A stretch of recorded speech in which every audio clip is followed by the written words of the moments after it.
Let there be light. All right, well, let's do our highs. Hi.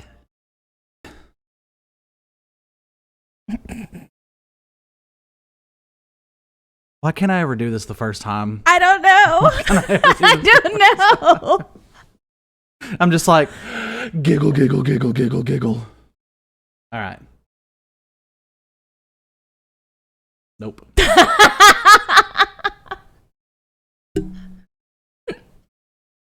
You want me to go first? No. I'll do it. I'm a big boy. Oh. I'll put my big boy pants on. Did you? Mm-hmm. Did you find them today? I can wipe my own ass. Oh, I'm so proud of you.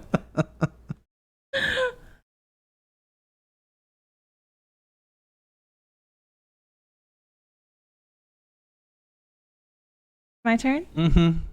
And I'm Hartlee. You're just so damn good at that. In 3, 2.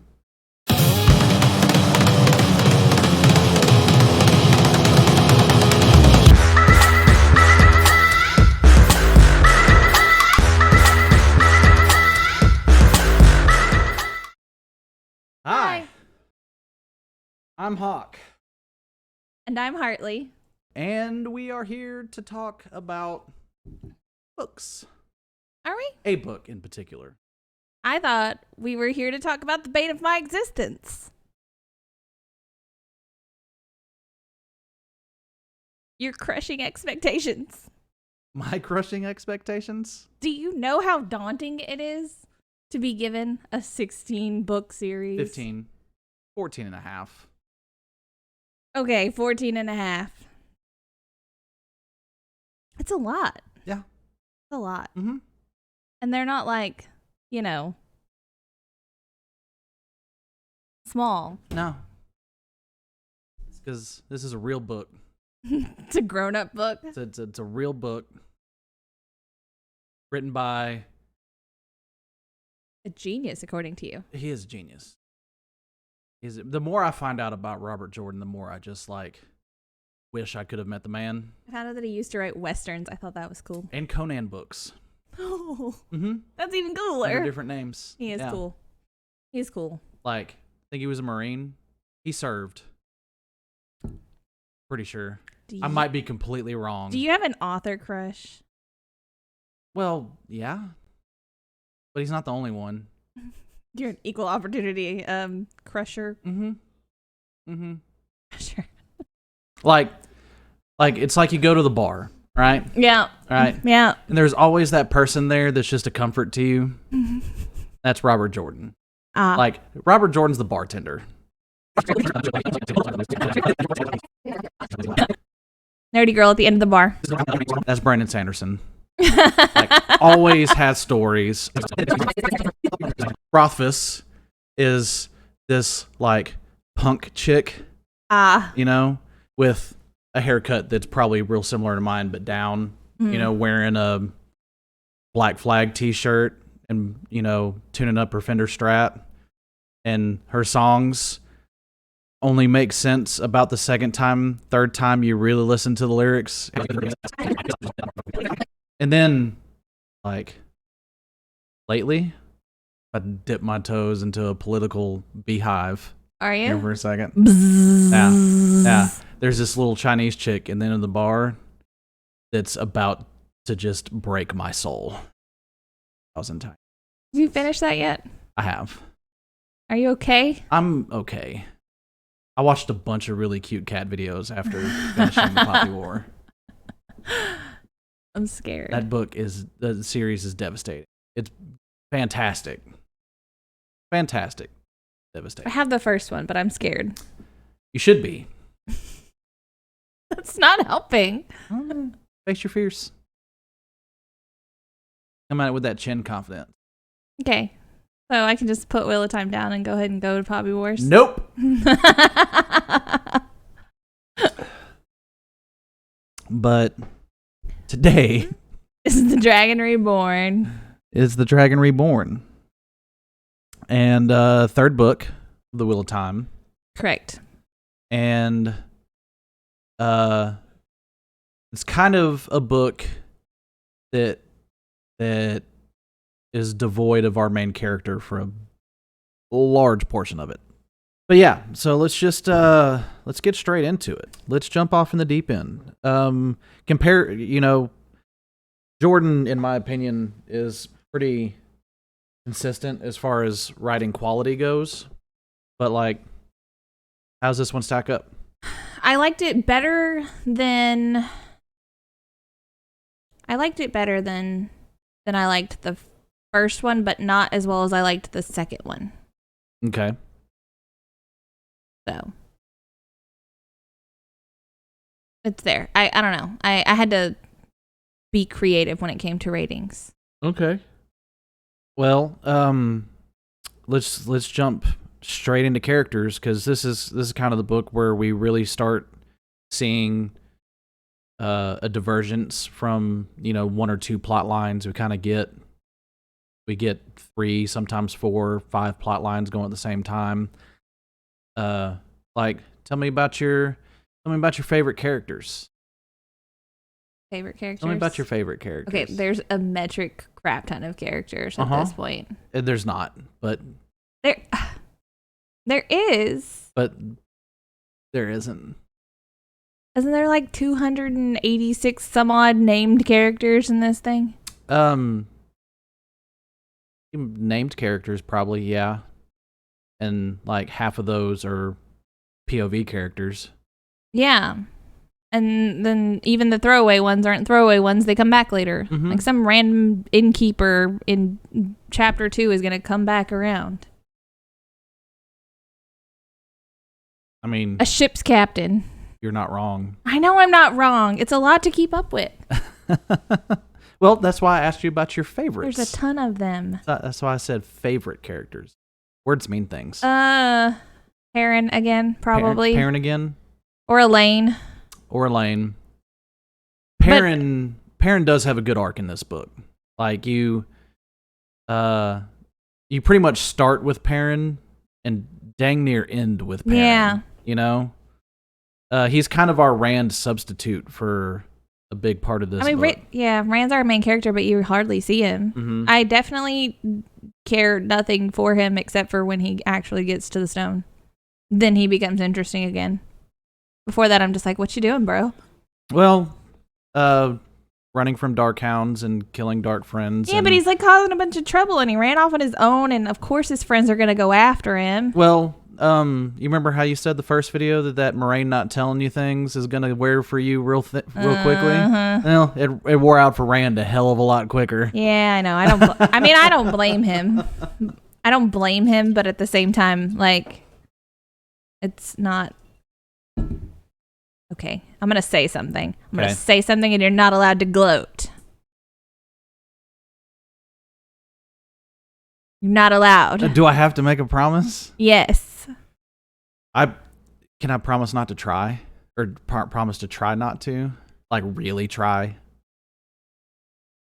I won't gloat. So, Matt doesn't suck. Matt does not suck. He doesn't suck in this one. I'm fairly certain if it wasn't for Matt in this book, like, Matt kind of carries me in this book. He does. He kind of carries me. Like, Matt is moving and shaking in this book. Like as soon as he wakes up, he's making moves.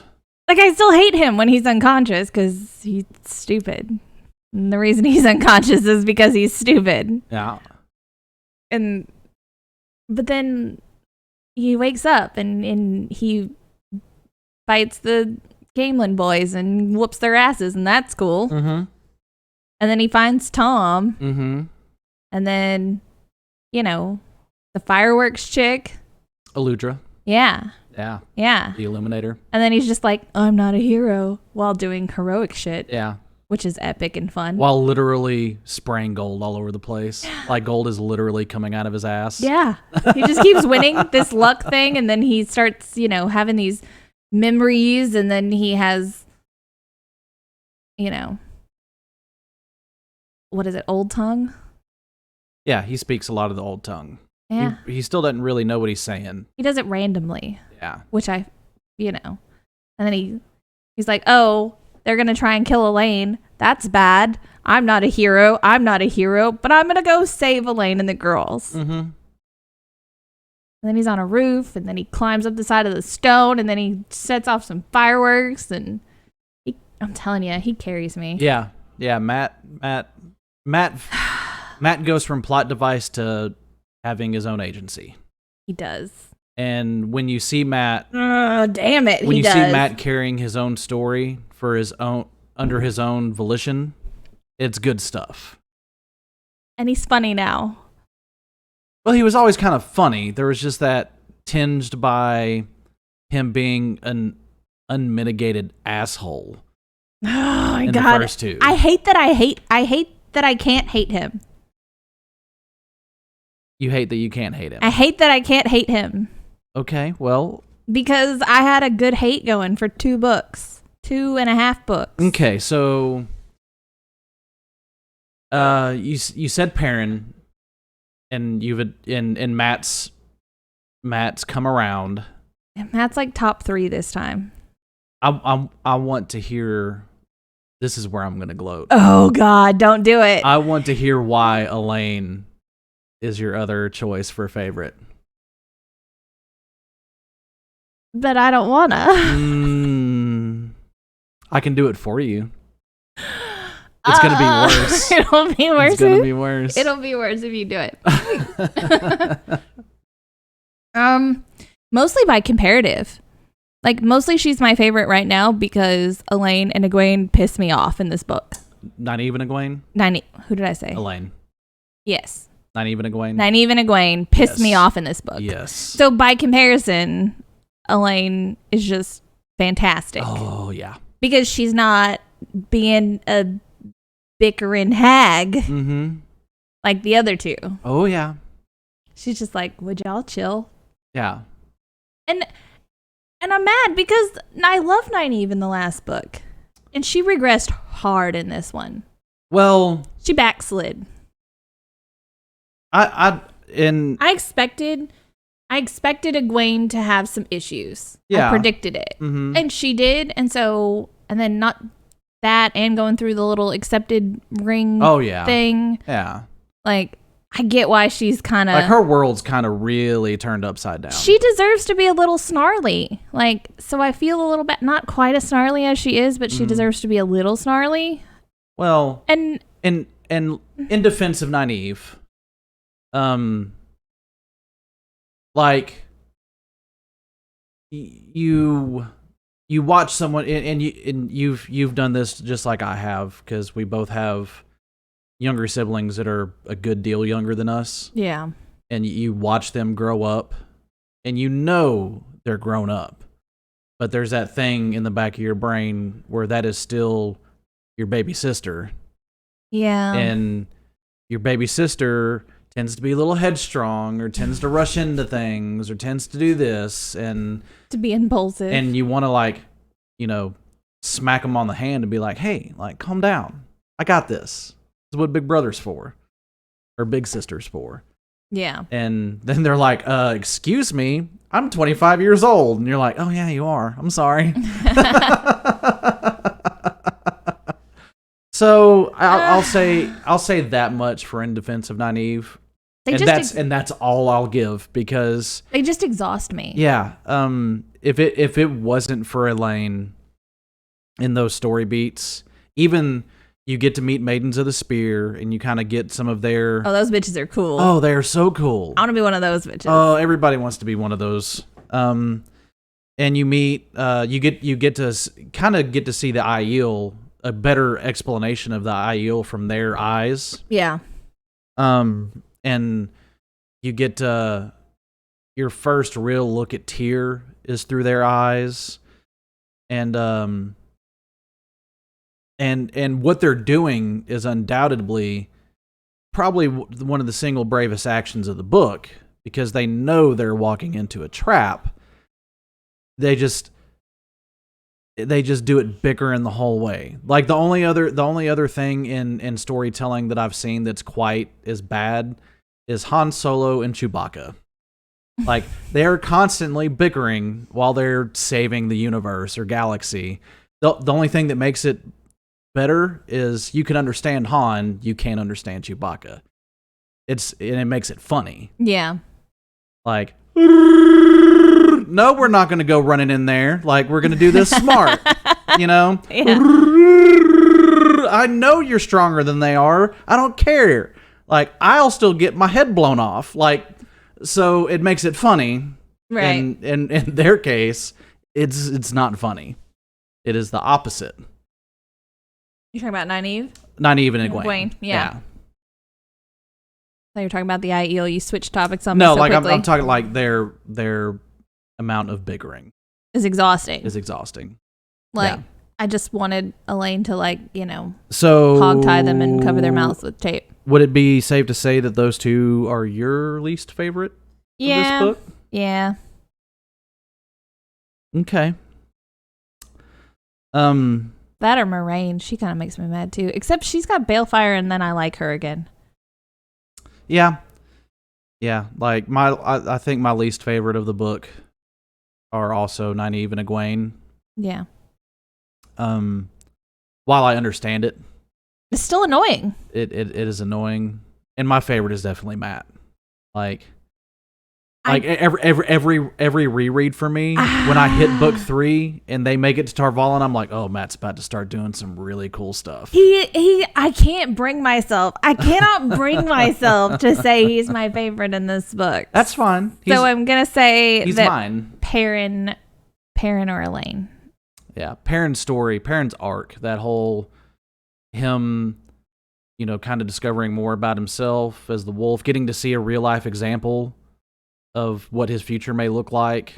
Yeah. You know,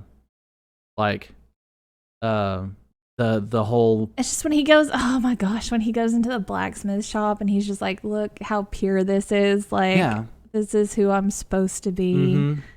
Oh, I don't know. I really like Perrin. Yeah. Like, Perrin makes smacking hot pieces of metal with other pieces of metal sound romantic. I know. I don't know how. So yeah, like his and the whole we'll jump into favorite moments because I have an idea of what yours might be. Yeah. Knowing you. Yeah. And I'll even be fair and say I'll give you a Hartlee favorite moment and then like an actual book favorite moment if there are two separate ones for you. Because they're two separate things. So, what's your Hartlee favorite moment?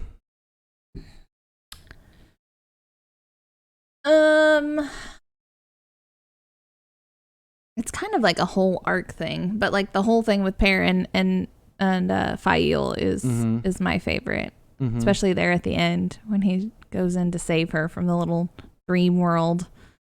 Till I run Riyadh. Yeah, that word. I hope I said it right. I don't know. I didn't even try to say it. Dream world.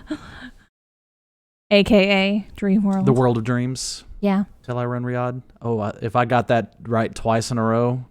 It's a miracle. There's going to be people in the comments that are just going to crucify me. Anyway. I would say my actual favorite moment, it has to do with that too, though. Yeah. Well, okay. If I'm being very, very honest, mm-hmm. my favorite part is when Matt fights the Camelin boys. Okay. That's fair. That's a great moment. That's me being really, really honest. Yeah. But the romantic in me, the Hartlee moment is the on the boat, because Perrin's been told that, you know, he's by men that he's gonna find this falcon on one shoulder and this hawk on the other, and Fael shows up and first she says that her name is Mondarb. Yeah, the horse's name. Yeah. And that's hilarious. Mm-hmm. And then she's like, well, I'll just go by the name that my dad used to call me. It means falcon. And then Perrin's just like, nope. Nope. Not even a little bit, sweetheart. What's your real name? I'm going to need to know what your mama calls you from the day you were born. Yeah. That's the name I need. And then he calls her that for the whole book. And then at the very end, when he had went in and saved her, he's just like, my falcon. And that's beautiful. And it's a sweet moment. The little cheesy romantic in me loves that one. It's a sweet moment. You want to know my favorite moment? Balefire. Well, we saw Balefire a few times in this book. But it's going to be a Balefire moment. It's going to be a Balefire moment. And it's kind of a Deus Ex Machina Balefire moment, which one thing I like about Jordan is he doesn't tend to, and even this isn't that, but it's about as close as it gets. Like, he doesn't just because magic. Yeah. You know, like he sets things up. You see it, you know, you get to see that kind of stuff coming. He'll, you know, but when Rand shows up to the heart of the stone, Kalendor's right there, and Bilal's like, "Hey, bro, take that sword." He's like, "Nope." Rand's like, He goes, "You can't beat me without it." Rand's still like, "Mm-mm." He's like, "All right, well, I'm gonna kill you now then. Like, if you're not gonna take it, you're worthless." He goes to kill him, and Moiraine's just like, "Nope, Balefire." Yep. Bilal's like, "No." It's definitely an upgrade from Spinny Stick Fire. I kind of like both of them, but it's just one of those moments where you have this big build. Bilal's this guy that's like this master at luring people into, you know, compromising positions and then taking them down. Like, you can kind of tell he's this hunter of men type of person, and he brings Rand smack into his trap, and then he's like, "Well, I'm gonna kill the Dragon Reborn now," and Rand's just like, "Nope, Balefire." Of course, then, you know, Balsamon jumps out of the shadows and that bashes Moiraine into the ground, and that asshole needs to die. Well, yeah. I still don't think he's dead. You don't think he's dead? No, he's like a cockroach. He just keeps coming back. Is this your prediction for this book? Sure, let's go with that. Balsamon is not dead? Sure, let's go with that. Okay. Fool me once, you know? Uh-huh. Fool me twice. Yeah. I'm not being fooled this time. Okay. I thought he was dead too many times to believe it now. Okay. So, Matt's cool. Egwene and Nynaeve are irritating. Mm-hmm. Matt's duel is hilarious. It's great. Hartlee got to feel some feels. You get feels too. I do, but Don't act like I'm the only one over here. you're not the only one. I mean, you're the only one over there. And I'm the only one over here. So, and Balsamon's not dead. No. Balefire. So, you talked about your ratings being weird. What's up with your rating? Okay, so because I rated the first one a 3 and the second one a 4, but it's not my favorite because it would have to be equal with like Pride and Prejudice love, right? Yeah. For me to give it a 5. So I'm giving it a 3.5. 3.5. Yeah. That's fair. I have no halves. It's just, it's 4.5 for me. You just said you don't have halves, and then you said 4.5. 4 out of 5, sorry. I apologize. I'm stupid. We all know this. Oh. I don't numbers good. You don't numbers good. Mm-mm, Do you words good? I don't know how to numbers or how to words. But it's a pretty straightforward book. Like, yeah. It moves the story along. You learn some new things. You get to see some different sides of some different characters. Like it's like the big brush strokes have kind of been put down on the canvas, and now you're getting some shading. Yeah, everybody meets up at the stone at the end. Yeah, all paths lead to the stone. This book, yes. I will warn you and say you never know everything. Like, not even when you get to the end of the series? No. Really? I'm gonna end the series and still not know everything? You'll end the series in a satisfying way, but you're not gonna know everything. Well, then how am I supposed to be satisfied if I don't know everything? Do I need to start singing Hamilton songs over here? Probably. I mean, I'll go find me a chorus backup, and we'll just break this sucker down.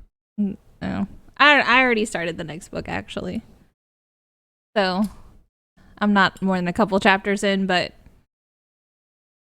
I'm still liking Matt. I'm a little irritated with the girls still. They're being a little bratty. Yeah. And I'm still loving Perrin and Fael, so it's I will say I like Perrin and Fael's arc in the next book. That's one of my favorite parts. But for you next is Shadow Rising. So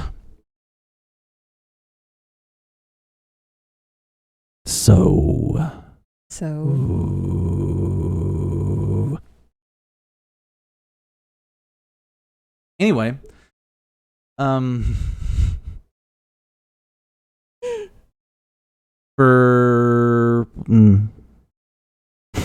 so no. Buttons on a cow? No. No. No. No. Can't do it. Can't do it. Can't do it. Can't do it.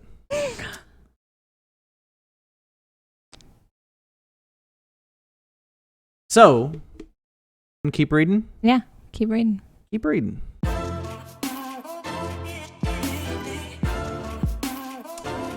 It's I feel a little bad, actually. Spoiler alert, it's no Pride and Prejudice. Yeah, it's not. It's not. You take that back. Ooh. Take that back.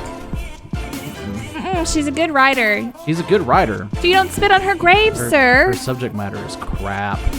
But we'll get into that more in the next story or the next video. I'm gonna need bigger things to throw at you. No. Yes. No. Mm-mm. Mm-mm. Mm-mm. Nope. Nope. Nope. Mm-mm. Sorry, not sorry. Like.